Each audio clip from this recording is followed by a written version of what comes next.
السلام علیکم ورحمۃ اللہ وبرکاتہ۔ دوستو، آج کا سوال: کیا خدا موجود ہے؟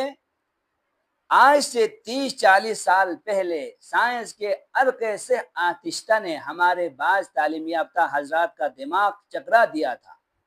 وہ خم کھا کر کہا کرتے تھے کائنات کا یہ نظام بغیر کسی کار فرما کے چل رہی ہے۔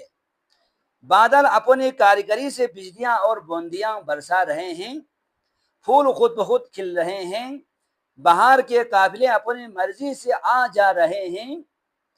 ذرا تھم جائیے، ایک دو باتیں بتاتے جائیں۔ نمبر 1، پھول کہاں سے ہوگا؟ زمین سے۔ اس میں رنگ اور خوشبو کہاں سے آئے؟ ہوا، زمین اور آفتاب سے۔ اگر تمام پھول زمین سے پیدا ہوئے اور یہ رنگ، خوشبو، ہوا، زمین، سورج سے حاصل ہوئے ہیں، تو پھر کیا وجہ ہے گلاب کا رنگ سرخ، چنبیلی کا رنگ سفید، نرگس کا رنگ زرد اور ان کی خوشبو الگ الگ ہے؟ ایک زمین سے، ایک کرہ ہوا سے، ایک سورج کے عمل سے قدم بقدم پر نتائج مختلف کیوں برآمد ہو رہے ہیں؟